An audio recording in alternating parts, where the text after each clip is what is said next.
ورحمۃ اللہ وبرکاتہ۔ اس سے پہلے شادی کے تعلق سے کچھ باتیں بیان کی گئی، خاص طور سے یہ بات بتائی گئی کہ لڑکی کو کس انداز میں دیکھا جائے، دیکھنے کا انداز کیا ہو، اور اس کے بعد کچھ باتیں اور بھی بتائی گئی۔ انشاءاللہ اس کے آگے گفتگو رہے گی۔ ابھی اپنے سامنے جو موضوع ہے وہ ہے موت اور اس کے معاملات۔ موت اور اس کے معاملات اللہ تعالیٰ قرآن مقدس میں ارشاد فرماتا ہے، کل نفس ذائقۃ الموت، ہر نفس کو موت کا مزہ چکھنا ہے۔ ایک جگہ اللہ تعالیٰ ارشاد فرماتا ہے، لکل امت اجل، ہر امت کے لیے، ہر قوم کے لیے ایک وقت مقرر ہے، جو وقت ہے اس ٹائم پہ موت آنی ہے، لازمی ہے۔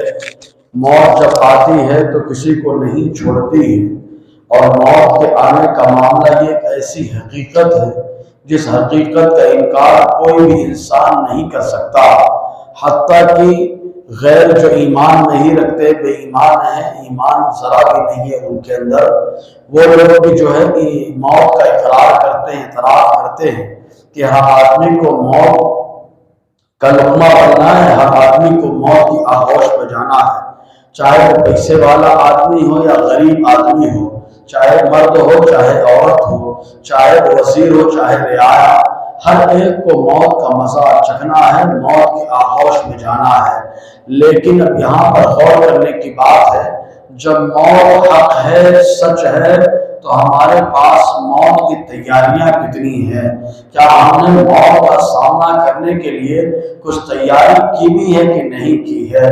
معلوم ہے، ایک روایت میں آیا کہ اللہ کے حبیب مصطفیٰ رحمت صلی اللہ علیہ وسلم نے ارشاد فرمایا، آقا ارشاد فرماتے ہیں، جو اللہ تعالیٰ نے فرمایا جو بندہ میری ملاقات کو پسند کرتا ہے میں اس سے ملاقات کو پسند کرتا ہوں، اور جو میری ملاقات کو پسند نہیں کرتا تو میں اس سے ملاقات کو پسند نہیں کرتا۔ اللہ تعالیٰ کیا ارشاد فرما ہے، بندہ جو اللہ تعالیٰ کی ملاقات کو پسند کرتا ہے تو اللہ تعالیٰ اس کی ملاقات کو پسند کرتا ہے۔ اب ذرا تصور کریں، ہم اللہ تعالیٰ سے ملاقات کو کتنا پسند کر رہے ہیں۔ اگر زندہ ہیں تو اللہ تعالیٰ سے ملاقات کرنے کی بہت ساری صورتیں ہیں۔ پہلی صورت یہ ہے کہ نماز پڑھ لی جائے، کیونکہ نماز جب بندہ پڑھتا ہے تو اللہ تعالیٰ سے راز و نیاز کی باتیں کرتا ہے۔ جب نماز میں اللہ تعالیٰ سے راز و نیاز کی باتیں ہوتی ہے تو نماز بھی در حقیقت اللہ تعالیٰ سے ملاقات کا ایک ذریعہ ہے۔ قرآن مقدس کی تلاوت کر لی جائے، قرآن مقدس یہ اللہ تبارک و تعالیٰ کا فرمان ہے، اور کسی سے ملاقات کرنا، آدمی جس سے محبت کرتا ہے، جس سے پسند کرتا ہے، اگر اس کا کوئی خط اس کے پاس آ جائے یا اس کی تحریر اس کے پاس آ جائے تو وہ انسان بار بار اس کو پڑھتا رہتا ہے۔ تو قرآن کا پڑھنا یہ بھی اللہ تبارک و تعالیٰ سے محبت کی ایک نشانی ہے۔ میرے کہتے جو بندہ اللہ تعالیٰ سے ملاقات کو پسند کرتا ہے تو اللہ تعالیٰ ایسے سے ملاقات کو پسند فرماتا ہے۔ اب اور ذرا دیکھیں ہم نے موت کی کتنی تیاریاں کی ہیں، ہمارے پاس موت کی کتنی تیاری۔ چنانچہ ایک کہاوت بڑی مشہور ہے کہ آخرت دنیا آخرت جو ہے، دنیا آخرت کی کھیتی ہے۔ مطلب کیا ہے، اگر آدمی کے پاس کھیت ہو تو جیسے وہ تیاری کرتا ہے ویسے فصل کاٹتا ہے، اگر اس نے فصل کچھ نہیں تیار کی تو وہ میدان ہی میدان ہے۔ جب دوسروں کے یہاں فصل تیار ہو، کٹائی ہونے لگے تو ایسے صورت میں وہ آدمی مایوس ہو جاتا ہے۔ اور ذرا دیکھیں یہی پر کہ دنیا یہ آخرت کی، جو دنیا آخرت کی کھیتی ہے، تو جو دنیا میں تیاری کرے گا آخرت میں وہی کاٹے گا۔ اب دنیا میں انسان نے برائیاں کی ہیں، انسان دنیا میں اگر مرد ہے تو وہ جو ہے بے راہروی کا شکار ہے، شراب پیتا ہے تو وہ شراب کی سزائیں اس کے سامنے ہے، بدکاری کر رہا ہے تو اس کی سزا اس کے سامنے ہے، اور جو نمازیں چھوڑ رہا ہے تو اس کی سزا اس کے سامنے ہے، غرض کی جو بے کام کر رہا ہے اس کے سامنے ہے۔